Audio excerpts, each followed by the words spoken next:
Shalom, shalom, shalom. First and foremost, giving all praise and honor to the Holy One of Israel, to the Creator of the heaven, the earth, the sea, and all that is therein is, by saying hallelujah. Praise the mighty Yah for another day, another week that He has even allowed us, through His great mercy, to bring you another beautiful program of nothing but the truth. And it is true. All you're going to get is the truth. For Yah ordained me to tell you the truth. My name is Mowreh, IshiYAH, Israel, of the house of Israel, located here in Cincinnati, Ohio. Today, again, once again, I have my beautiful brother right beside me, Mowreh, YisraEL. Hallelujah, shalom, brother. Hallelujah, shalom. And let us say shalom to all the beautiful brothers and sisters that's listening by the way of internet, Facebook, YouTube, as well as Blog Talk. And there's no doubt in our mind, the only reason why you're listening, it is because of your fear towards Elohim. So we praise the mighty Yah for your presence. Before I get started, once again, I want to remind everyone to make their reservations for our upcoming conference, the restoration of the sacred laws of the Most High. This conference is held 3 times a year all over the United States. This summer, it will be held here in Cincinnati, Ohio, July the 20th through the 23rd. You can make your reservations by going straight to our website, www.worldgatheringyisrael.org, worldgatheringyisrael.org, and get all our conference information. And you don't want to miss it. It is vitally important, very important conference. We will be located at the Best Western Plus, Hannaford Inn. That is the hotel name. Hannaford Inn and Suites, Best Western Plus, which is located in the Kenwood area of Cincinnati, Ohio. Again, we're running out of time for reservations, so please make your reservations even if you're just thinking about coming. And if for some reason you cannot make it because of economic reasons, give us a call and we will see if we can help in any kind of way. Or just give me a call, 919-931-6216. And let me just briefly let you know what the subject matters are for this year's conference. Well, the first subject that we're going to concern ourselves with is what and who is an elder? This is a very important question because when Moses went to the people, the children of Israel, when they were in Egypt, he was directed to the elders. So you just only can imagine that whoever will lead the children of Israel in this day and time, surely he's going to go to the elders. But who are the elders? Do the elders know who the elders are? Or do those who think they're elders know who elders are? Is an elder someone just old? this is what we're going to discuss. Number 2, who and what is a watchman? We have a lot of teachers in Israel. We have a lot of people calling themselves Kohen and priests and princes and Mowrehs and all other kinds of titles. Are they the watchmen? And if they are they fulfilling their responsibility? So we're going to discuss this. And thirdly, we're going to also discuss how would we know? How would Israel know the king of Israel? Surely there are certain things and certain signs and certain things that has to be identified in order for us to know our king. Will Yahweh himself tell you in your sleep or in your ear? Would you be looking for him to do certain things? Or is he able to tell you that I'm the king of Israel and you're supposed to believe him?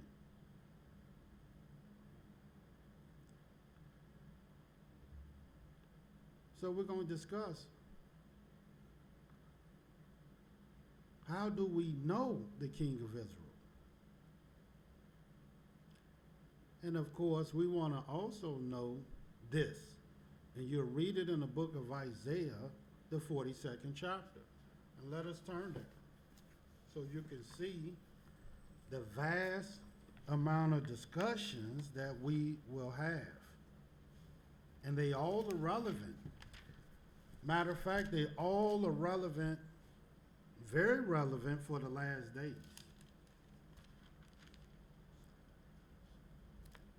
Can you imagine being a watchman and you not warned, or you told the wrong thing about Jacob's trouble, as many of our people are being deceived as we speak today about Jacob's trouble? So it is my hope and prayer that you pay close attention and that you will have the fear of Yah to join us at our conference. In the book of Isaiah 42, verse 1, this is what it says. Behold, my servant, whom I uphold, mine elect, in whom my soul delighteth. And who is this one? Who is this elect? Who is this servant that Yahweh is upholding? And who is this one, this elect, this servant that Yahweh so delighteth in? Would not you want to know who this is, since Yahweh himself so delighteth in this one? Surely I would like to know. I might already know, but we're going to discuss it. Continue reading.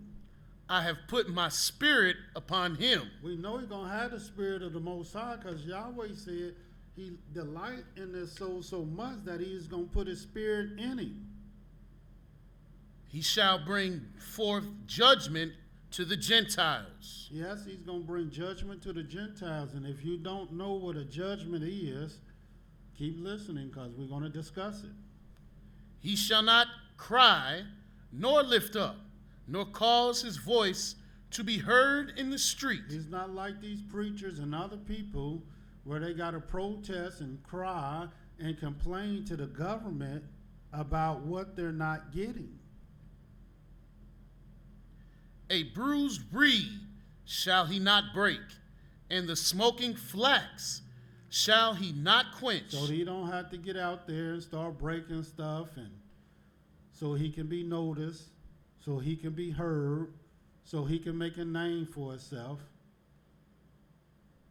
And he's not going to be led by his anger. He shall bring forth judgment unto truth. He shall not fail, nor be discouraged, till he have set judgment in the earth, and the isles shall wait for his law. And this is one of the things I often hear as I go around the country talking to various people, and particularly various leaders. Many of them, the mass majority of them, are discouraged. They're discouraged. Even the leaders themselves are looking for leadership. And they're discouraged. The people are discouraged. But Yahweh's servant will not be discouraged, nor will he fail until he do what he was sent to do. And that's to bring judgment to truth. And we're going to talk about that. So please join us at our conference. If you want to join us on this program, you have any comments or questions at all, call us at 347-838-8963. 347-838-8963, and press the number 1 on your phone. And when we get finished with our presentation, if you have any comments or questions, we will come right to you. What are we discussing tonight?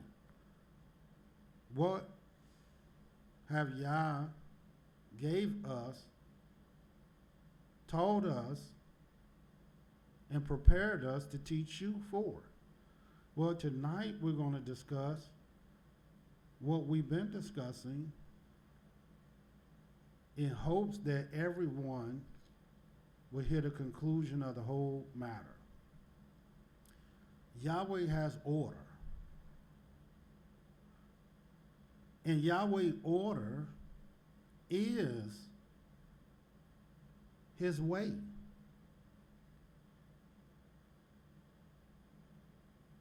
And everything about the ways of the Most High are about time and season.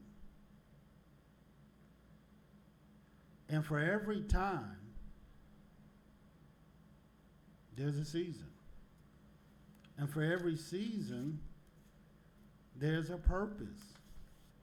And Yah desire you to know the time and season. Because once you begin to learn time and season, then he know you will also begin to learn purpose. And every day, our people are waking up without purpose. But we're going to give you back purpose about every time and every season. For example, this is what it says in the book of Proverbs. Proverbs, the 30th chapter.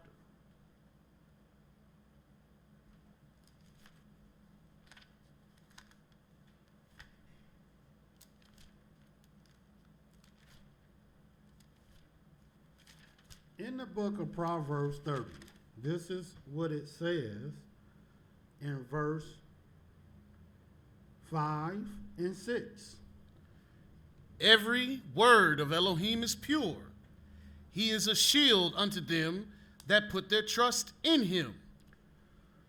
Add thou not unto his words, lest he reprove thee, and thou be found a liar. And this is what we have to come to the understanding of. Every word of Elohim is pure. And I mean every word.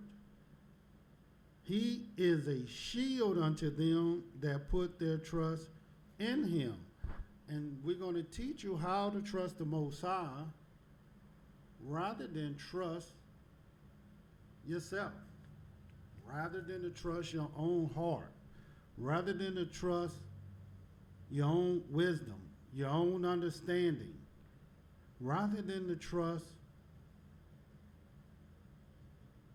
the lies of those who might come before you, claiming that they have been sent by the Most High. But it's something important you must possess in order for you to receive how to trust in the Most High. And we're going to deal with that. For the last various months, we've been teaching you about Yah's order, his rank and file. Because if you understand the rank and file of the Most High, then you will understand from that rank and file, you will have the understanding and the knowledge that you need to serve the Most High. And right before I show you these scriptures, get right into it, let me show you one more thing. In the book of Jeremiah, the 9th chapter.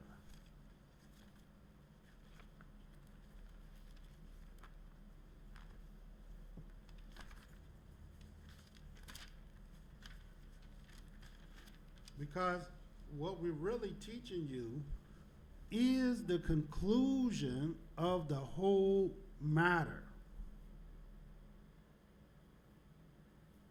But we organizing it for you. And I pray that you receive it. And watch what this says in the book of Jeremiah 9. The 23rd verse, starting there. Thus saith Yah, let not the wise man glory in his wisdom, neither let the mighty man glory in his might. Let not the rich man glory in his riches. And Yahweh is going to let you know the very thing that he wants you to glory in.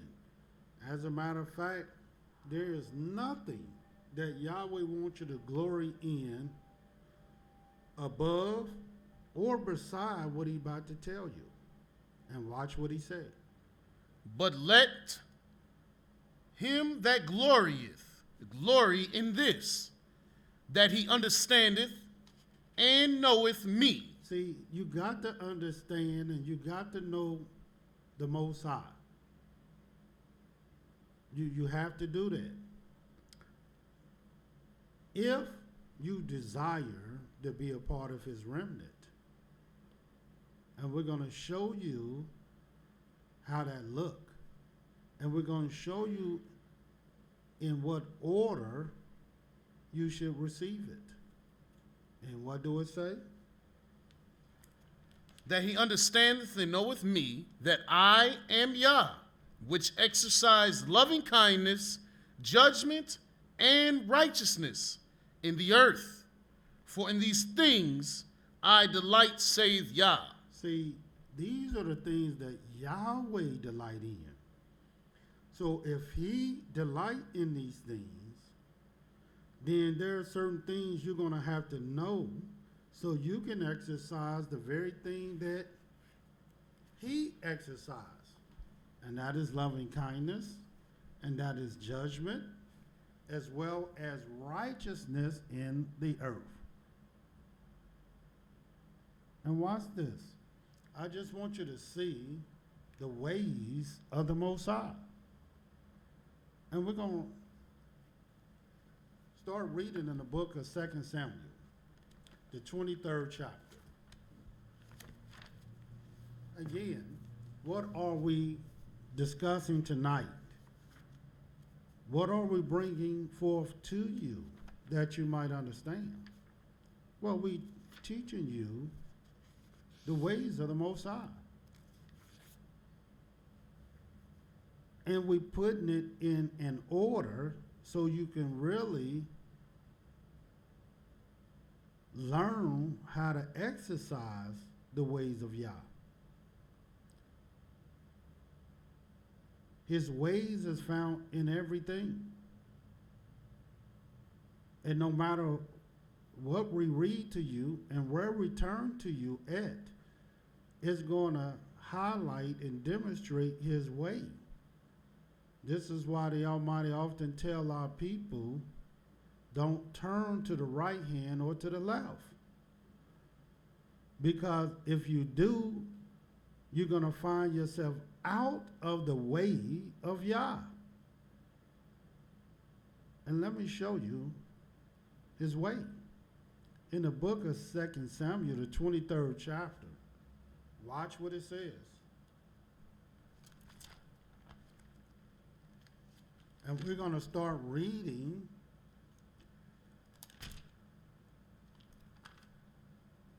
at the 8th verse. These be the names of the mighty men whom David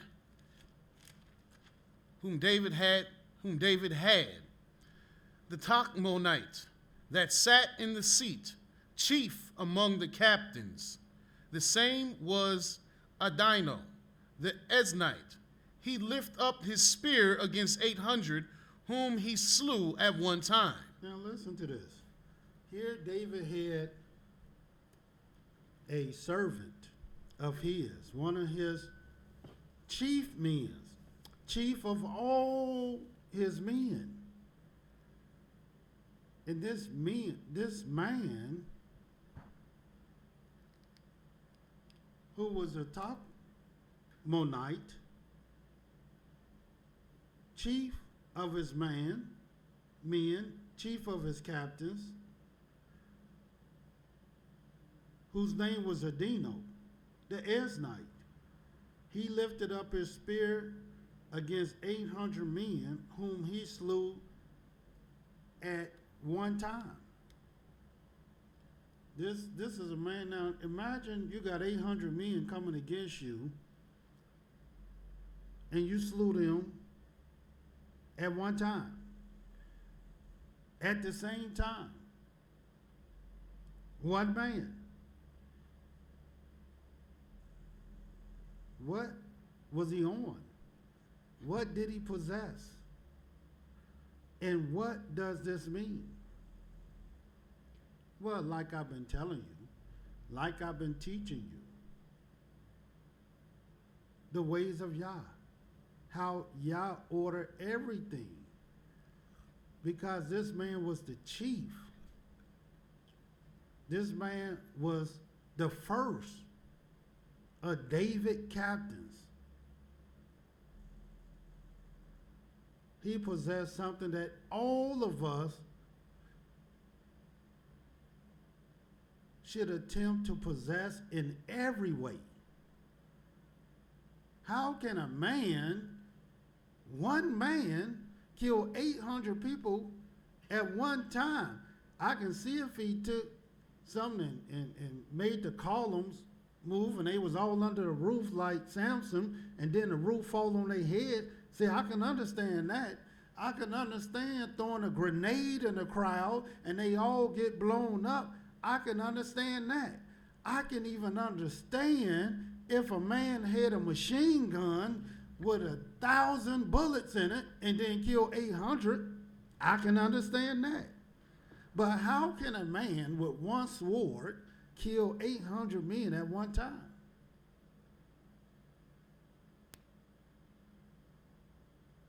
Well, there's only one way he can do such a thing. He had to have sound wisdom. The scriptures say wisdom is better than weapons of war. And this is the one thing our people don't want. They want to learn how to fight, but they want to learn how to fight without wisdom. You can't fight and then get wisdom. No, you have to get wisdom and then learn how to fight.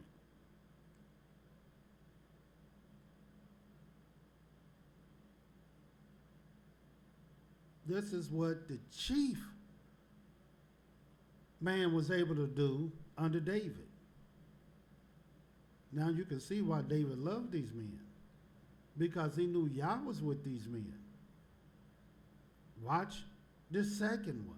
And before we go to the second one, I just want you to see this real quick so you can understand.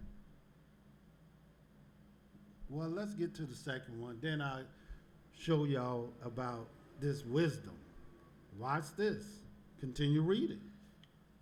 And after him, verse 9, and after him was Eleazar, the son of Dodo, the Hoite, one of the three mighty men with David, when they defied the Philistines that were there gathered together to battle, and the men of YisraEL were gone away. He arose and smote the Philistines until his hand was weary, and his hand clave unto the sword. And Yah wrought a great victory that day. And the people returned after him only to spoil. Yeah, here's a man who defied the Philistines. And this man killed so many people, smote so many Philistines, that typically speaking, man hand get tired, his hand is going to drop the sword. Here is a man that refused to stop killing until, and he was killing so long, the scriptures say his hand clave to the sword. And let me tell y'all what that means. That means his hand and the sword became one. They became one. In other words, now his arm was just a sword.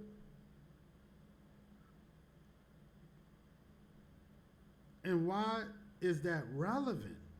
Why is it relevant that a man is able to kill 800 men at one time? It didn't just say he killed 800 men. Anybody can kill 800 men. They had the right weapon, but all he had was a sword, and he killed them at one time. And y'all can't even imagine how he did it. How can you kill 800 men at one time with a sword? Well, the only way you're going to know, you got to have wisdom. Because that's what he employed to do it. Man, hand clave to a sword because he killed so many that now the sword in his hand became one. In other words, when he first started killing, the sword in him was two devices. And these two devices began to work as one. And they clave together. Like what the Almighty commanded our people. He told Adam, he said, or Adam said, when a man leave his father and his mother, he shall cleave unto his wife, and they shall become one. That's what a man and a woman is supposed to do. They're supposed to become one. Yahweh said, he said, you shall love me and cleave unto me. You and Yahweh supposed to be one, because you're supposed to cleave unto Yah as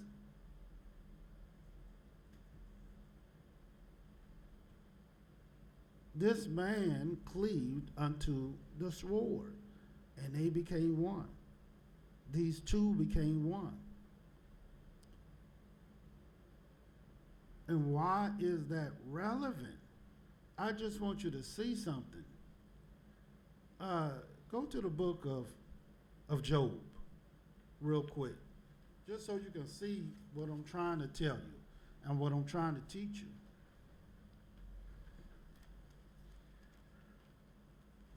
In the book of Job, the 40th chapter,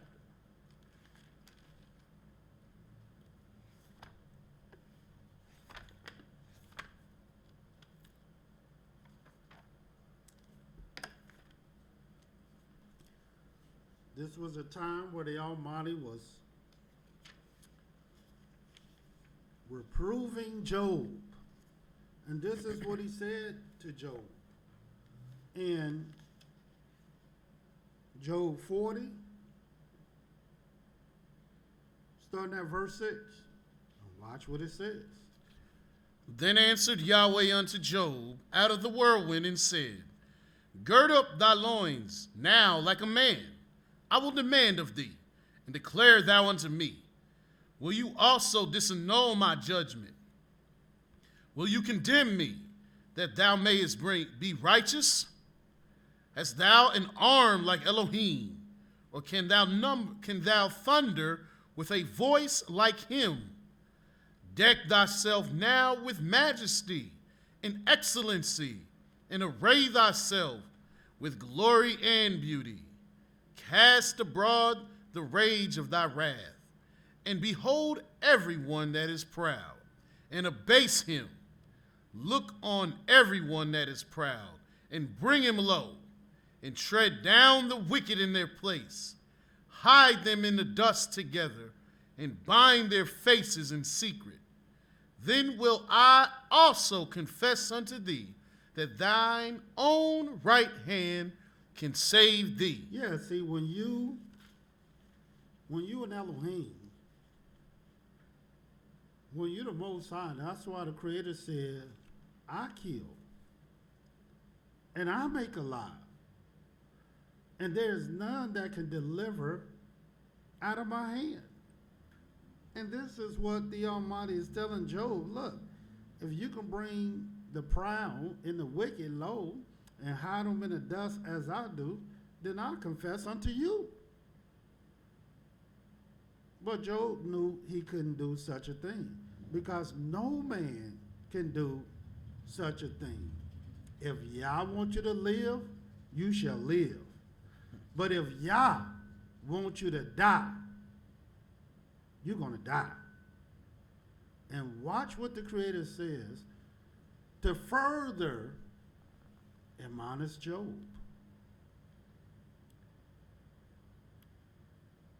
Verse 15. Behold now, Behemoth. And who is this behemoth? If you go by the wicked, you go by the nations, you go by the concordance, you go by these people who call themselves can explain the word of Yah, they say behemoth is some will say some dinosaur. Then you got others will say behemoth is some dumb animal. He's like an ox. He's just a big dumb ox. But watch what the Almighty say about behemoth. Continue reading. Behold now Behemoth, which I made with thee. He eateth grass as an ox. Yeah, he eat grass like an ox, but this is no ox at all. Lo, now, his strength is in his loins, and his force is in the navel of his belly. He moveth his tail like a cedar. The sinews of his stones are wrapped together. His bones are as strong pieces of brass. His bones are like bars of iron. He is the chief of the ways of Elohim. The scripture say he is the chief of the ways of Elohim. If you want to know what the chief of the ways of Elohim, then you want to know who this behemoth is, because he is the chief of the ways of Elohim. He that made him can make his sword to approach him. In other words, this behemoth is so fierce, so full of strength that man can't even kill him. The only one that can kill him is the Most High. Or unless you possess something that he possessed. So no, this ain't no dumb beast at all. By no stretch of the imagination. Continue reading. Surely the mountains bring him forth food, where all the beasts of the field play. He lieth under the shady trees, in the covert of the reed, the anphens. The shady trees cover him with their shadow. The willows of the brook compass about him. Behold, he drinketh up a river and hasteth not. Yeah, he don't have to rush because who's going to stop him? He trusteth that he can draw up Jordan into his mouth. He's not going to get full, so he can drink the whole river. He taketh it with his eyes. His nose pierces through snares. In other words, this thing is so piercing, so fierce, so strong. What man can dare come against this beast? And I thought man had dominion over the fowl of the air, the fish of the sea, and the beasts of the earth. But what man can approach this behemoth, who is the chief of the ways of Elohim? What would you use? What weapon is formed against him? Well, it's only one weapon. And let me show you what that weapon is in the book of Proverbs, the 9th chapter.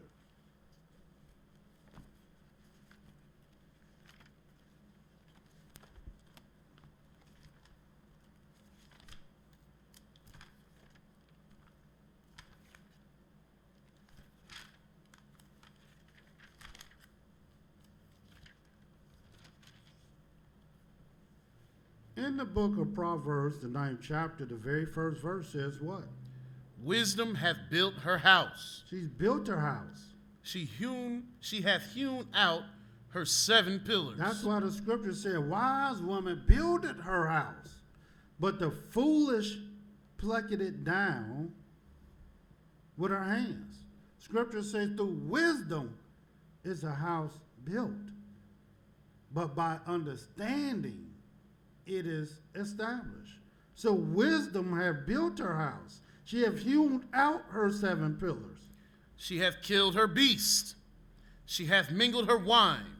She hath also furnished her table. In other words, she done killed her beast. You can't kill no behemoth unless you have wisdom. For wisdom is better than weapons of war. But why don't we understand that? And why are we not taking hold unto wisdom and seizing it and search for her as in we search for gold? Every day we go trying to make money. But do we every day search wisdom? This Adino had wisdom.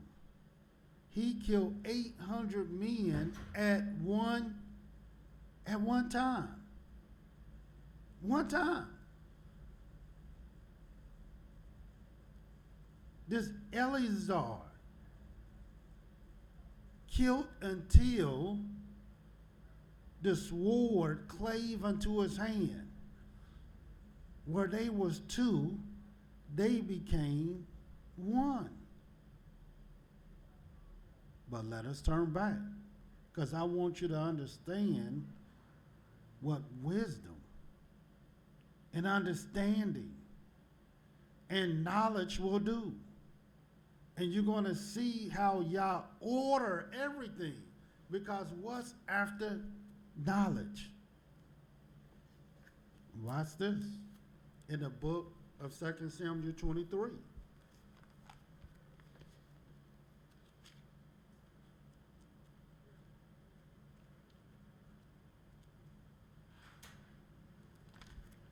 Second Samuel 23,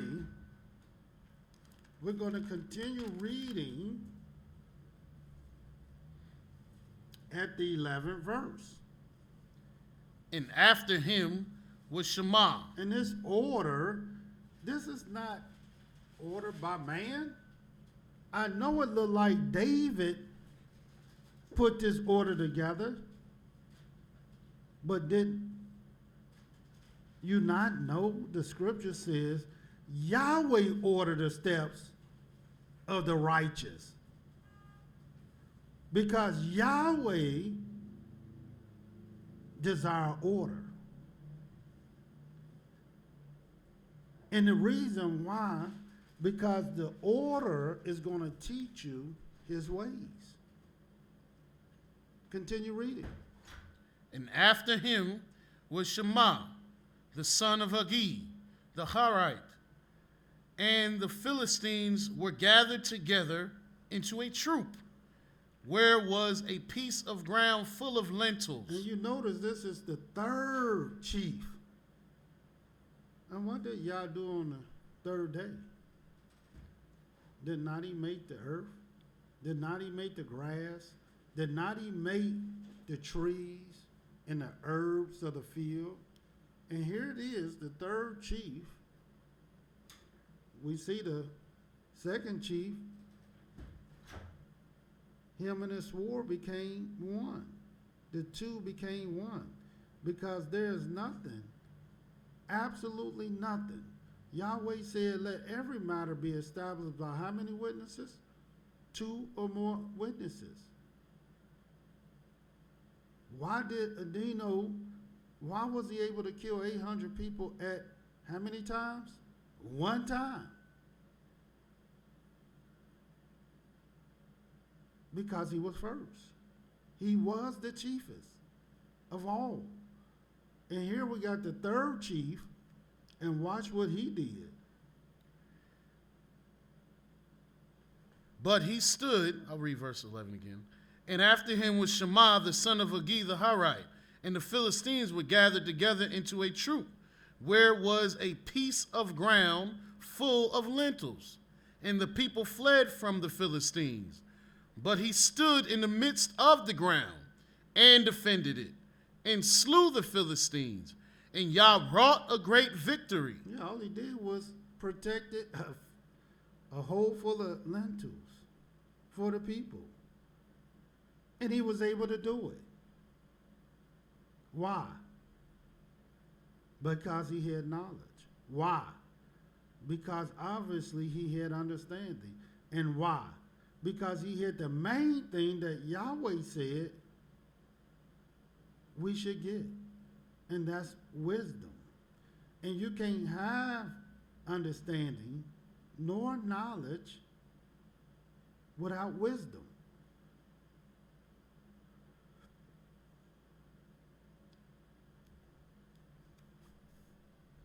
That's why the Creator said, with all I get and get understanding. And if our people did not do what Yahweh said, in other words, if they would not have ate from the tree of the knowledge of good and evil, then we wouldn't even need knowledge. All we would need is wisdom and understanding. But soon as we began to forsake the Most High, as we did, now, today, we have to be able to discern between the good and the evil. And I may add, brothers and sisters, the evil is winning out. And why? Because our people love knowledge so much that they want it in spite of the fact that it's good and evil. And watch the next one. Continue reading. Verse 13, or verse 12. But he stood in the midst of the ground and defended it, and slew the Philistines, and Yahweh wrought a great victory. And 3 of the 30 chief went down and came to David in the harvest time unto the cave of Adullam. And the troop of the Philistines pitched in the valley of Rephaim. And you notice this is the 4th incident that they telling you about. And if you've been watching and if you've been listening, you know what the 4th represents. You know what the 4th means. It means praise Yah or praises. And watch what happened. Watch how they demonstrated their praise for the Most High. And David was then in a hold, and the garrison of the Philistines was then in Bethlehem. And David longed and said, "Oh, that one would give me drink of the water of the well of Bethlehem, which is by the gate." And the 3 mighty men brake through the host of the Philistines, and drew water out of the well of Bethlehem that was by the gate, and took it, and brought it to David. Nevertheless, he would not drink thereof, but poured it out to Yahweh. Yeah, he didn't drink that. Here these 3 men put their life on the line, broke through the garrisons of the Philistines. In other words, whatever they wanted to do with the Philistines, they did it. Even though the Philistines was mighty warriors. So if they wanted to protect a hole full of lentils, they did it. If they wanted to kill 800 men at one time with one man, they did it. If they wanted to kill them by making sure everyone was dead until the sword clave to their hand, they did it. And if they wanted to get water for the king, they did that. And if you know anything about the 4th, the Almighty said 3 years our fruit supposed to be uncircumcised. But in the 4th year, we can praise Yah with it. But in the 5th, we can eat, that it might yield this increase. So our people knew at the 4th, that's something you weren't supposed to drink and eat anyway. That was something you praise Yah with. And this is exactly what David did. Continue reading. And he said, "Be it far from me, O Yah, that I should do this. Is not this the blood of the men that went in jeopardy of their lives?" Therefore he would not drink it. These things did these 3 mighty men. And Abishai, the brother of Joab, the son of Zeruiah, was chief among 3. And he lifted up his spear against 300, and slew them, and had the name among 3. In other words, Abishai, brother Joab, son of Zeruiah, was chief among 3. And he lifted up his spear against 300 and slew them. He slew them, one man, which is a great feat in of itself. Just to slew 300 by yourself. And he was the 5th. Because he was very blessed, and not just blessed, But as I stated before, matter of fact, the first thing the Almighty said he blessed in the scriptures was the sea creatures and the fowl of the air. And let me tell you when that was. That was on the 5th day. No wonder this man was able to kill 300 by himself. But watch what else happens. Continue reading. Verse 19, was he not most honorable of three? Therefore he was their captain. Howbeit he attained not unto the first three. And Benaiah, the son of Jehoiada, the son of a valiant man of Kabzeel, who had done many acts, he slew 2 lion-like men of Moab. Yeah, these are not lions. These are 2 lion-like men of Moab. In other words, these men were like lions. That's how fierce they were. But he slew them. He killed them. He went down also and slew a lion in the midst of a pit in the time of snow. Not only he slew men, but he slew animals. What you think the Almighty made on the 6th day? The 6th time. And this is the 6th chief man. Slowing animals as well as men. And watch what else he did. And he slew an Egyptian, a goodly man. This man was a goodly man, meaning he was complete in everything. This man was a complete package, a complete warrior, a complete soldier. And the Egyptian had a spear in his hand, but he went down to him with a staff. And look, he didn't even, the Egyptian had a spear. All he had was a staff. And plucked the spear out of the Egyptian's hand and slew him with his own spear. Yeah, he slew him with his own spear. Just took it from him. That's like some man coming down with a knife. You got a gun, and he take the gun and kill you. Why? Because this man undoubtedly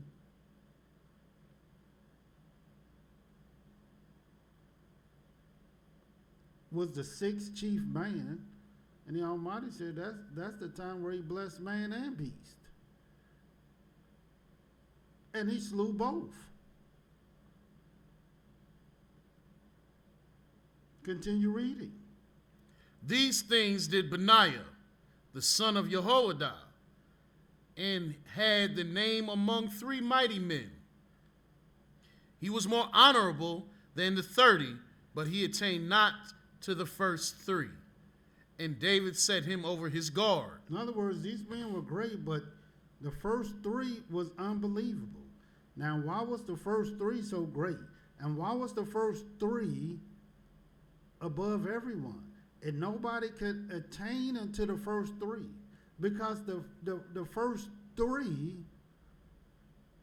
are chiefs of the ways of the Most High. Number 1, you got a man killing 800 men. That's wisdom.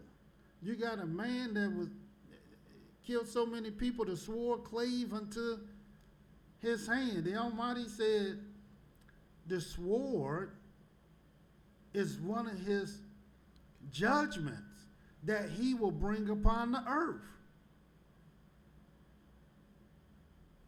And then the third, Shema,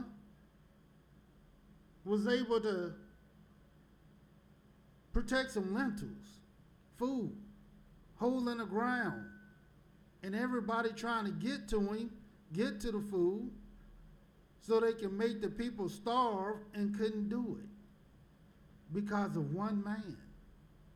Because this was Yahweh's wisdom, his understanding, his knowledge that these 3 possessed. No wonder nobody could attain to the first 3. But watch the 7th.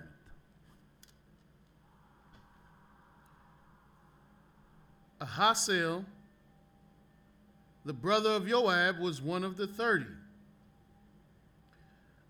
Elhanan, the son of Dodo of Bethlehem. Yeah, it looked like it didn't even say nothing about Asael. He was the 7th. And I said, well, why didn't it say anything about Asael? What's going on with him? Surely he got to be great since he is the 7th. We know what the 7 represent. It represent rest. It represent Yahweh's completeness, because he completed everything in 6 days and rested the 7th day. It represents Yah's sanctification, for he blessed the 7th day and sanctified it. Surely the 7 got to mean something. So as I often do, I search for wisdom. And this is what the Creator showed me in searching for wisdom, so that I can know his order, his ways that he desires us to take hold to. But we have to have order. Because once you have order, then you have purpose. And once you have purpose, then you have meaning. And if you have meaning, then there is no reason why you can't serve Yahweh and be thou perfect. Isn't that a commandment? Isn't that a law? Did not he tell us that in the book of Deuteronomy, the 18th chapter? Be thou perfect. But watch what it says about this Asael. Since we're in the book of 2 Samuel, go to the 2 Samuel, the 2nd chapter.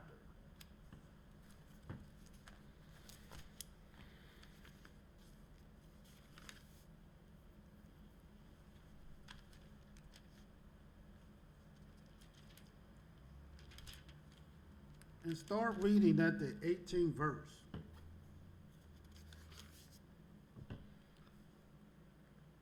And there were 3 sons of Zeruiah there, Joab and Abishai and Asahel.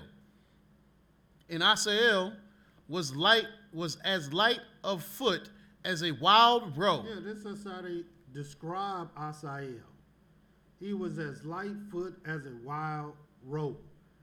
The heathen will tell you the fastest thing, the fastest animal, and the fastest thing is a leopard. A cheetah. And that's who they say this cheetah, man, is so fast that they compare him to cars. That's how fast this cheetah is. But not so with Yah. You'll never read where Yah say, be like a cheetah. Watch what Yah say. Continue reading. And Asahel pursued after Abner, and in going he turned not to the right hand, nor to the left, from following Abner. Then Abner looked behind him, and said, Art thou Asahel? And he said, I am. And Abner said to him, Turn thee aside to thy right hand or to thy left, and lay thee hold on one of the young men, but take thee his armor. But Asahel would not turn aside from following him. And Abner said again to Asahel, Turn thee aside from following me. Wherefore should I smite thee to the ground? How then should I hold up my face to Joab thy brother? Yeah, because Asahel was so fast, Abner knew he couldn't get away. So he knew the only thing he can do with this young fella called Asahel is kill him. Of course, that's what he did. Even though Asahel was one of the mighty men, but he was a young mighty man. And Abner was an old mighty man. And But he was so fast, he couldn't get away from this man. And why? Because the scriptures say he was light of foot as a wild roe. Just show you what this means so you can understand why he was the seventh. Watch what it says in the book of Proverbs, the 6th chapter.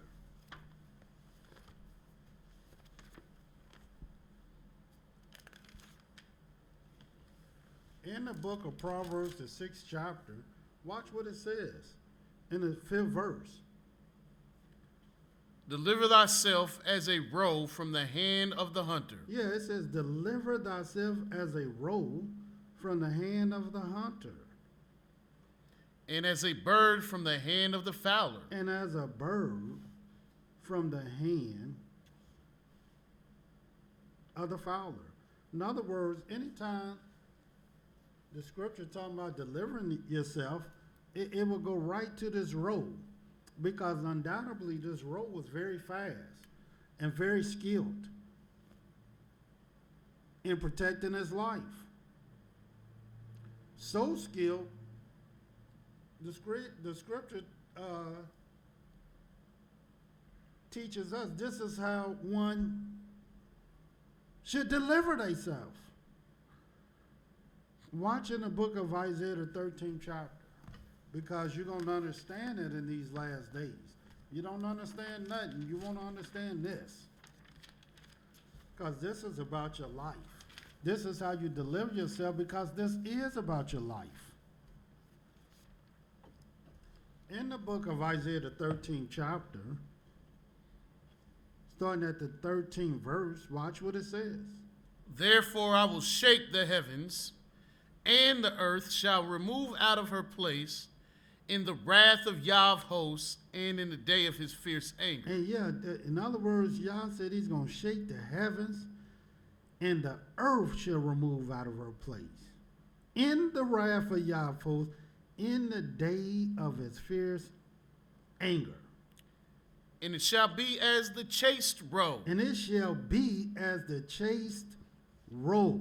Because the prey, the animals, they want to get this roe. So it's going to be as a chaste roe. There's nothing more tender than the chaste roe. And as a sheep that no man taketh up, they shall every man turn to his own people, and flee everyone to his own land. In other words, what the Creator is letting you know, you better study and find out about this chaste roe, for every man, when Yahweh wrath come upon the earth, it says every man shall turn to his own people and flee into his own land. And when you start seeing this, the wrath of Yah is on earth. And you're going to see it with your own eyes in the nearest of time to come. And you're going to see people fleeing like a chase roe. This is how fast this man was. Because if you're not like a chase roe, this is what's going to happen in the 15th verse.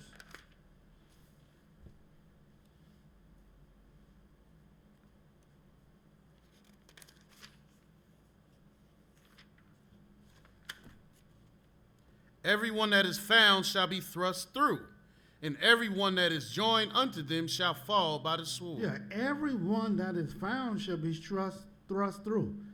See, you're going to be found because you're not going to be able to flee fast enough. And everyone that is joined unto them, in other words, refuse to leave, shall fall by the sword. You should have left. You should have heeded the warning. You should have got gone. You shouldn't have aligned yourself with this beast that Yah said vengeance is his. So, listen to what I'm telling you. Deliver thyself as the chase wrote, or as YisraEL, because he was Lightfoot, as the wild rope.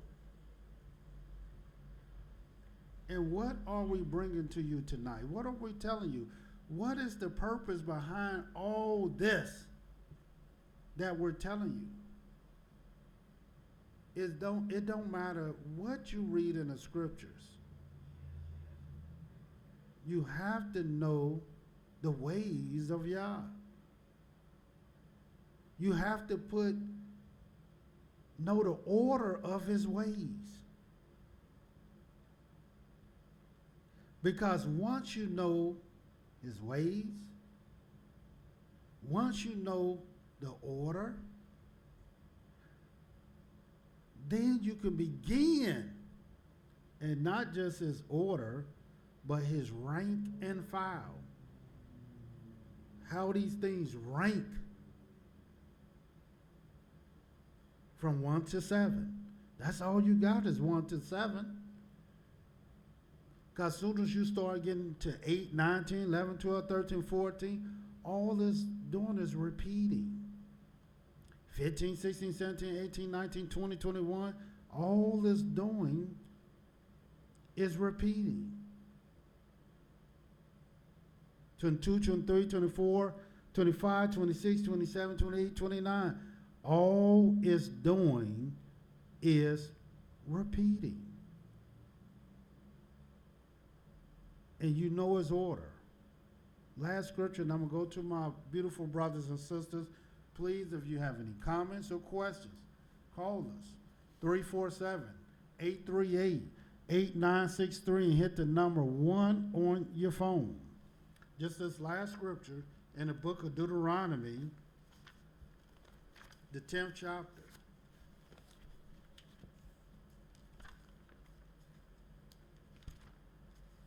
All this is just to show you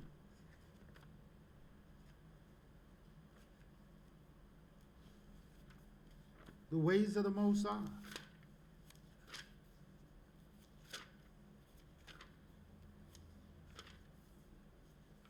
And watch what it says in the 12th verse.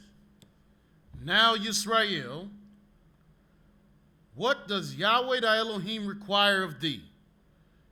But to fear Yahweh thy You Elohim. notice the very first thing he tell you is to fear Yah, your Elohim. And what is the fear of Yah? Isn't that wisdom? That's wisdom.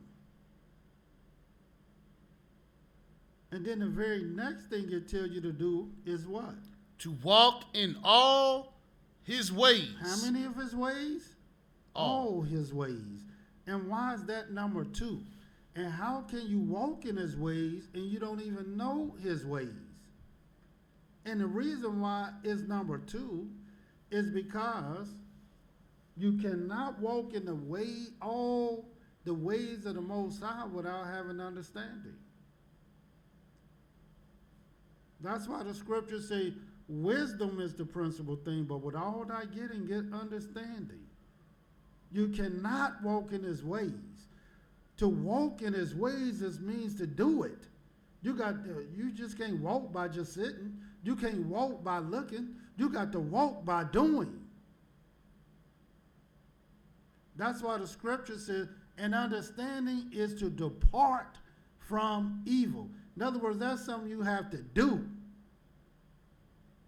Thirdly, it says what? And to love him. You got to love him. To love Yah is to hate evil. And that takes knowledge. Go ahead. And to serve Yahweh thy Elohim with all thy heart and with all thy soul. Yeah, you got to serve him with all your heart and with all your souls. How else can you praise Yah if you don't love him with all your heart and with all your soul?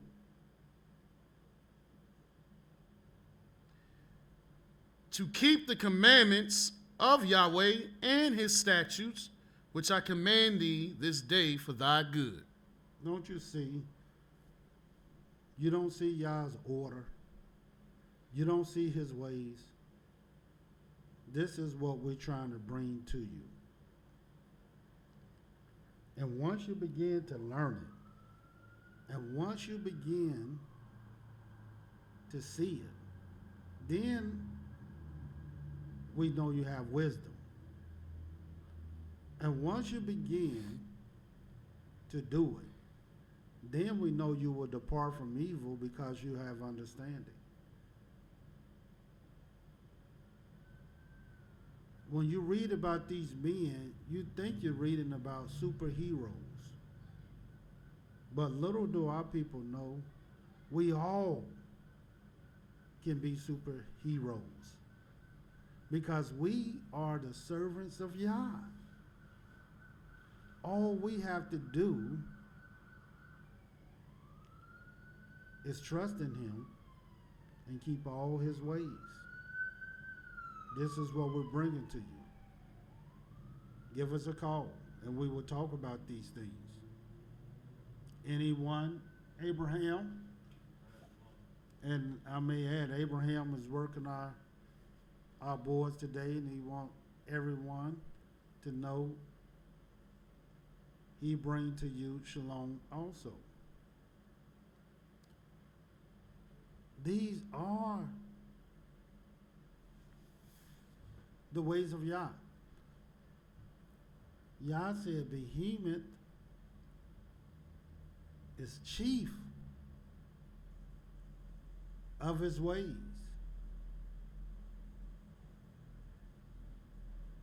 And since he's chief of his ways, who's going to stand before him and try to kill him? Who's going to stand before him with the weapon of their choice? You choose the weapon that you would need to slay Behemoth. You choose the weapon. Would it be a sword? Would it be a gun? Would it be a spear? What would it be? Well, the weapon I would choose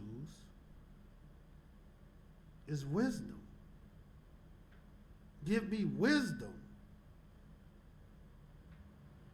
Then I know I would have victory. But who wants wisdom? I just want you to see something about the ways of the Most High. If you really want to know the Most High, and there are those who really want to know the Most High, and Yahweh know those that really, really want to know him, like his servant. Watch what Yahweh's servant asked Yahweh. Go to the book of Exodus, Exodus 33.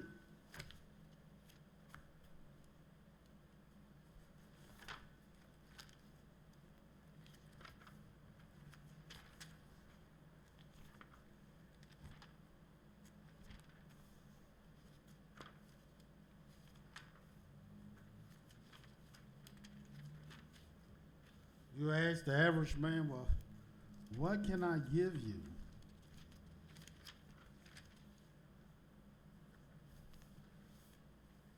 To make you strong and make you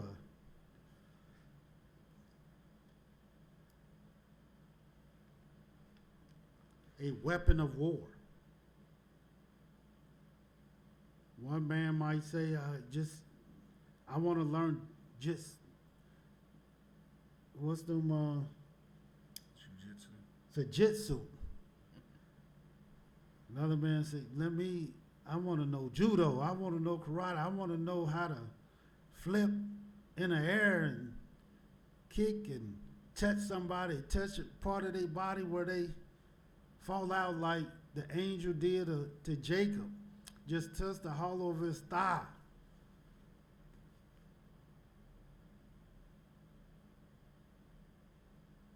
Well, how you think the angel was able to do it? these are the things that we must know. Let us hear the conclusion of the whole matter. Well, who wants wisdom as their chief thing? We pray for wisdom. People pray for wisdom all the time. But y'all really know that you really don't want it. Because if you really did want it, then you will search for it as if your life depended on it. It will be greater, so great. I said go to Exodus, but let me go to Proverbs one more time so you can see that I'm telling you the truth, that you really don't want this thing, even though many people pray for it. Watch what it says in the book of Proverbs. And we'll come back to Exodus 33.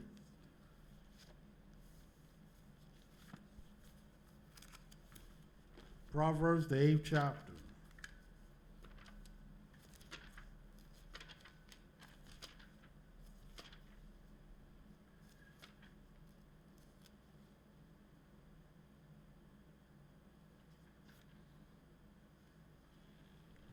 And watch what it says in the 10th and 11th verse. Receive my instruction, and not silver, and knowledge rather than choice gold.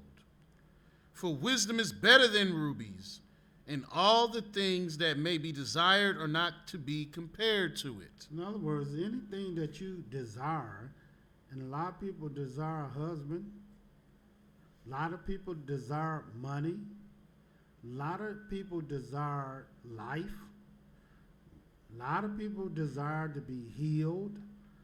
A lot of people desire so many things. But how many people just desire wisdom? Since nothing can be compared to it anyway. Whatever you desire, it can't be compared to wisdom. So what sense does it make to desire it more than wisdom? And look what Moses received in Exodus 33.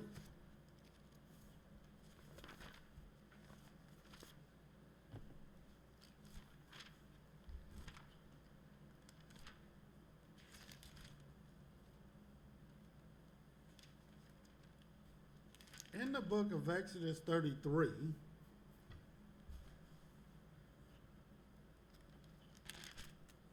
and we're going to start reading the 12th verse. And Moses said unto Yah, See, thou sayest unto me, Bring up this people, and thou hast not let me know whom thou wilt send with me. Yet thou hast said, I know thee by name, and thou hast also found grace in my sight. Now therefore I pray thee, if I have found grace in thy sight, show me now thy way. And that's all we've been talking about tonight, is the ways of Yah. And Moses said, show me now thy way, that I may know thee. And Moses, well, I want to know you. That and I know I will know you if you just show me your way. That I may find grace in thy sight, and consider that this nation is thy people. Yeah, I want to find grace in thy, I want true grace in thy sight. And he said, My presence shall go with thee, and I will give thee rest. And he said unto him, If thy presence go not with me, carry us not up hence. For wherein shall it be known here that I and thy people have found grace in thy sight? How's it going to be known? If your presence don't go with us, how will it be known that we've found grace in thy sight? How is the world going to know this thing. Is it not in that thou goest with us? In other words, the only way the people going to know, the world going to know that we found grace in thy sight, is it not in that thou goest with us?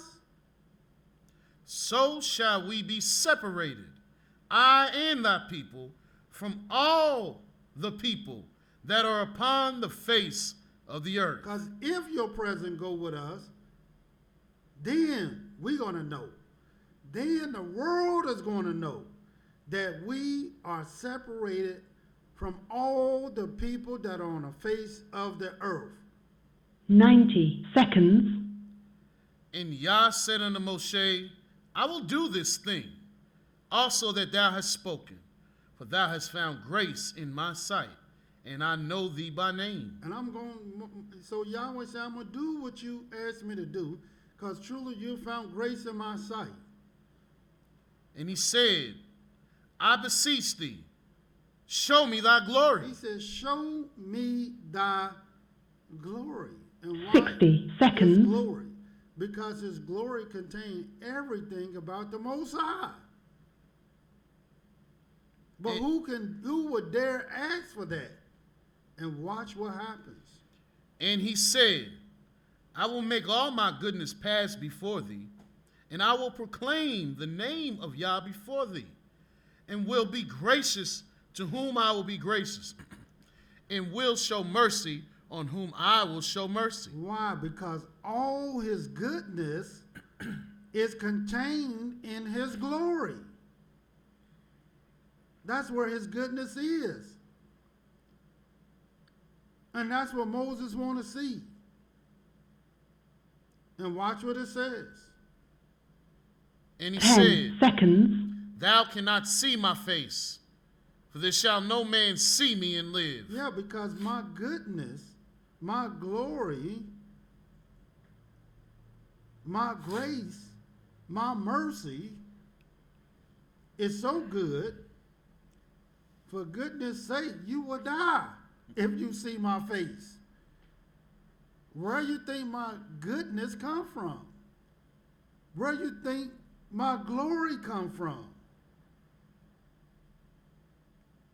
And watch what he says. 21st verse. And Yahweh said, Behold, there is a place by me, and thou shalt stand upon a rock. And it shall come to pass, while my glory passeth by. You notice it say, while my face passes by, because he didn't ask to see his face, he asked to see his glory. So he said, while my glory passes by, now his glory come from his face, but watch what it says. That I will put thee in the cleft of the rock, and will cover thee with my hand while I pass by. And see, while he passed by, what Moses was able to see, he was able to see Yahweh's goodness. And I will take away my hand, and thou shalt see my back parts, but my face shall not be seen. And since he was able to see Yahweh's goodness, he was able to see the inner works of Yahweh. Who can see that? The inner works of Yahweh. And Yahweh showed Moses his inner self. He said, all my goodness shall pass before thee.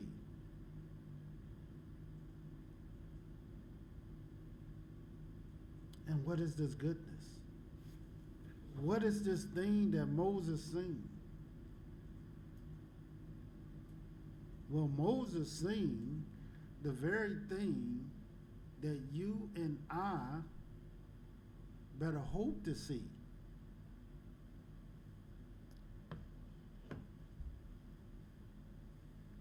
And that is the way of Yah. And by now you should know his way. By now you should know the chief of the ways of Elohim. And we're going to continue to bring his order. Because without his order, then everything is out of order. The Almighty said his salvation is near to come, and his righteousness to be revealed. So it is our hope, it is our prayer that the words that we speaking to you today have meaning and purpose to you, so that you can finally understand, so that you finally can know Yah and his ways. And until next week, Yah love you, and so do I. Shalom. Thank you for using Blog Talk Radio. Goodbye.